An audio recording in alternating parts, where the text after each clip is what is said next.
Hello friends, स्वागत है एक नई वीडियो में। आज का टॉपिक है अलार्म किस प्रकार से हटाते हैं वो बताऊंगी। फ्रेंड्स, मेरे पास है सैमसंग का फ़ोन है। फ्रेंड्स, अगर मेरे चैनल में पहली बार आए तो प्लीज़ मेरी वीडियो को लाइक कर, चैनल को सब्सक्राइब करें। फ्रेंड्स, यही शुरू करते हैं। तो सबसे पहले आपको और क्लॉक ऐप ओपन करना है एंड इसके बाद आप यहाँ देख सकते हैं कि 5 AM का मेरे में सेट है। और अगर चेंज वेंज करना है इस पर क्लिक करके यहाँ से चेंज कर सकते हैं। इस प्रकार से ऑफ होता है, इस प्रकार से। एंड जितने दिन का ऑफ करके रखना चाहिए उतने दिन का ऑफ रहेगा ये। एंड इस प्रकार से ऑन करते हैं तो दोबारा सेट हो जाता है। और इस प्रकार से ऑफ होते हैं तो आपका ऑफ हो जाता है। अगर पूरा डिलीट करने से तो उसको प्रेस करके रखेंगे।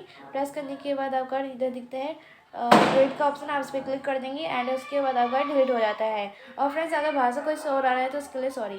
और अगर आपको पहली बार अगर आप दोबारा सेट करना चाहते हैं इस प्लस पे क्लिक करके यहाँ से ऐड कर सकते हैं, मतलब सेट कर सकते हैं।